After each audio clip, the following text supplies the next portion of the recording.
In this clip, we're going to see Justin Trudeau get beaten so bad, he's going to get destroyed by Pierre, the leader of the opposition, that they have to actually pause the debate. This is happening more and more frequently. I wish I could say this rarely happens, but this is actually becoming a regular part of question period in the House of Commons. Brace yourself. This from the guy that robbed a record amount of Canadian workers' paychecks when he imposed the highest inflation in 40 years on them. And there was no negotiation for workers. In fact, they all took an across-the-board pay cut without ever giving their permission. And now, the position of his government is that they should have their pay capped. The governor of the Bank of Canada told CEOs that there should be no pay hike for Canadian workers to compensate them for this Prime Minister's inflation. Does he agree with the governor of the Bank of Canada that workers don't deserve a pay hike? Yes or no? Hey, let's see how he gets out of this one. He's actually trying to pretend he's standing up for workers right now when he is refusing to condemn a suspension of their most fundamental rights to collective bargaining. Mr. Speaker, workers' ability to negotiate a better future for themselves and their families is core to this country's middle-class success. Why is he not condemning this attack on fundamental rights and freedoms of workers? That's pretty passionate. I'll give it to him. You don't see a liberal standing ovation very often. Mr. Speaker looks pretty pissed.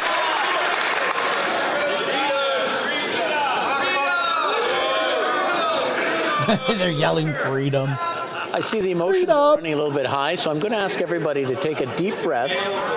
Everybody, order. Everybody look at me and take a deep breath. All together now. Oh, come on. Okay, now this isn't yoga. The Honourable Leader of the Opposition. Let them debate. I am condemning the attack this Prime Minister has undertaken on Canadian workers by giving them the highest inflation in 40 years, eating up their paychecks so that they cannot afford food. It is this Prime Minister who has sent 1.5 million Canadians to the food bank in the month of March. This Prime Minister who's given them record credit card debt. This Prime Minister who has forced 1 in 5 of them to skip meals because they can't afford to eat. And now his governor of the Bank of Canada says that those workers don't deserve a raise. I condemn those comments. Will he? Oh! Honourable Prime Minister. Right back at you.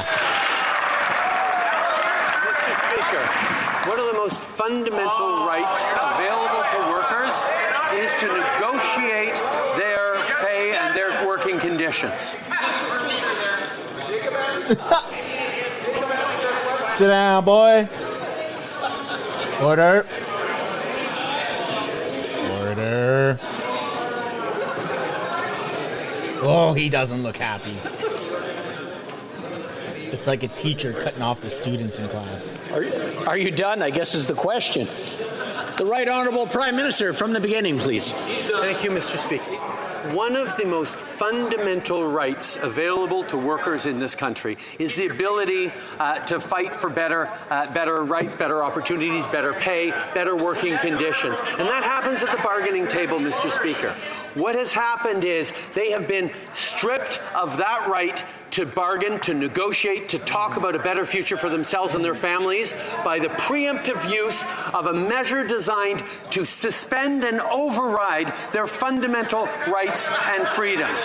But the Leader of the Opposition has refused 6 times to condemn that in this House. Honourable Member for Burnaby South. He's pretty passionate. Canadian families are struggling with the rising cost of energy, whether it's putting gas in their cars or paying for their home heating.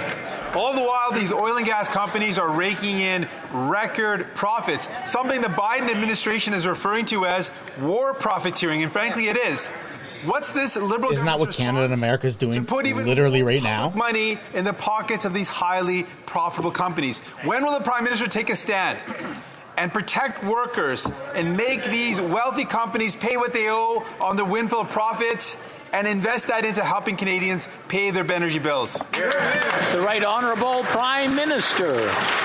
Mr. Speaker, with putting a price on pollution right across the country that puts more money in the pockets of families in jurisdictions where it applies, we're actually sending clear price signals to industry and to private sector that they have to invest more in decarbonization. This is something that we're focusing on ensuring that these record profits from the oil and gas industry go into investing in decarbonization, go into CCUS technology to decarbonize, invest in better opportunities and jobs for the future while we fight climate change across the country.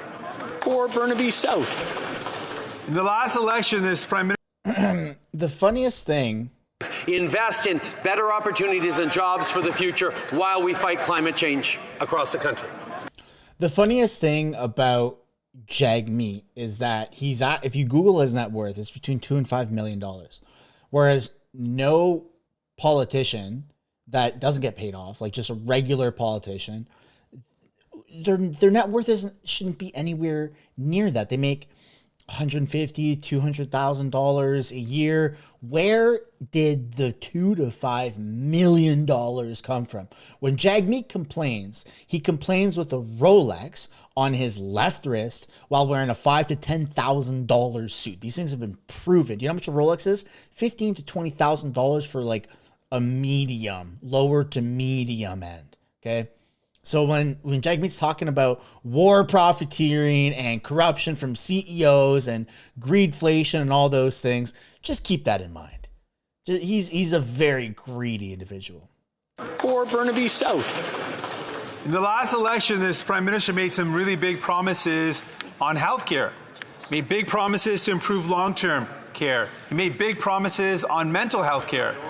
But he's completely missing in action when it comes to the premiers of this country requesting a meeting on dealing with the healthcare crisis. When will the Prime Minister actually respond to the crisis that we're dealing with and deliver on the promises that he made? The Right Honourable Prime Minister. Mr. Speaker, we heard clearly from Canadians from coast to coast to coast that they want access to family doctors. We heard clearly from families from coast to coast to coast that they need to see an end to the backlog, that they need better help for access to mental health services. These are things that we're busy working with the provinces on, and we're going to be delivering, yes, with more funds, but also with clearer outcomes for Canadians. Canadians deserve a healthcare system that actually delivers for them. We know, as the head of the CMA has said, that you can't just put money into a broken system. You need to fix the system. That's what we're doing. Yes, but the way that they're trying to fix the system doesn't make sense. They're pouring billions of dollars into, first of all, relief aid on a proxy war that doesn't involve Canada. But let's just stick to domestic things. They're pouring billions of dollars into programs that don't have national benefits. So the illegal gun buyback program that Canada's spending $6 to $8 billion on is not justifiable, as well as this $10 a day daycare cost. It doesn't make sense. Listen, I'd be the first to jump on board if it actually made sense, if it was practical. I have a newborn. I got a 3-month-old daughter. Of course I'd love $10 a day daycare. In my city of, I don't know, maybe 90,000 people, there's only about 20 families that are eligible to do that. There's only 20 slots for this $10 a day daycare program the Canadian government offers out of a city of 90,000 or 100,000 people. So less than 0.01% of Canadian families that actually could benefit from this, that actually need, affordable childcare. They're only 0.01% of families actually get to use it. And it's costing billions and billions of dollars. Not even 1% of people, not even 1%, 0.01%. How do you justify spending billions of dollars on something that affects 0.01% of Canadians when you're marketing it to affect all Canadians, right? It doesn't make any sense.